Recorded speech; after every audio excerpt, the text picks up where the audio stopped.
Dalam perkembangan terbaru politik Sabah, Parti Amanah Negara, Amanah, dikatakan hanya akan diberikan satu kerusi untuk ditandingi pada pilihan raya negeri Sabah ke-17, iaitu di Dan Sulabayan, sempurna.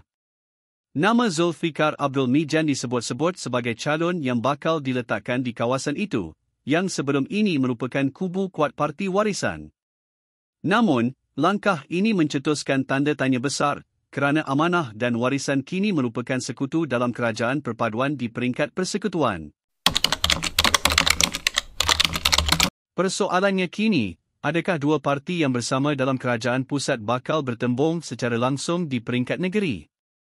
Jika benar Amanah bertanding di Sulabayan yang dikuasai Warisan, ia boleh dilihat sebagai ujian hubungan antara komponen Pakatan Harapan dan Warisan di Sabah.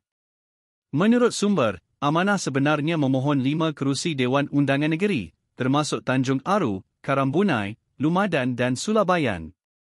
Tetapi berdasarkan perkembangan terkini, parti itu mungkin hanya diberikan satu kerusi sahaja, sebagai peluang kecil untuk membina tapak politik di Sabah.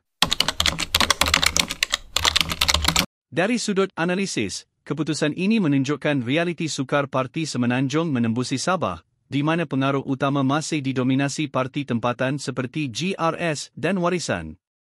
Sulabayan sendiri ialah kawasan yang pernah menjadi kubu Datuk Jaujan Sambakong, calon Warisan yang menang dalam PRN 2020. Maka, jika Amanah meletakkan calon di situ, ia boleh dianggap sebagai strategi jangka panjang untuk menilai kekuatan sendiri, atau mungkin juga percubaan berani yang berisiko tinggi jika gagal menawan hati pengundi tempatan. Apa sebenarnya mesej di sebalik langkah ini?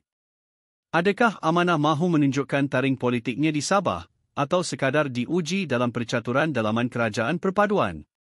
Dengan hari penamaan calon pada 15 November dan pengundian pada 29 November, semua mata kini tertumpu kepada Sulabayan, kawasan kecil yang mungkin menyimpan makna politik yang besar.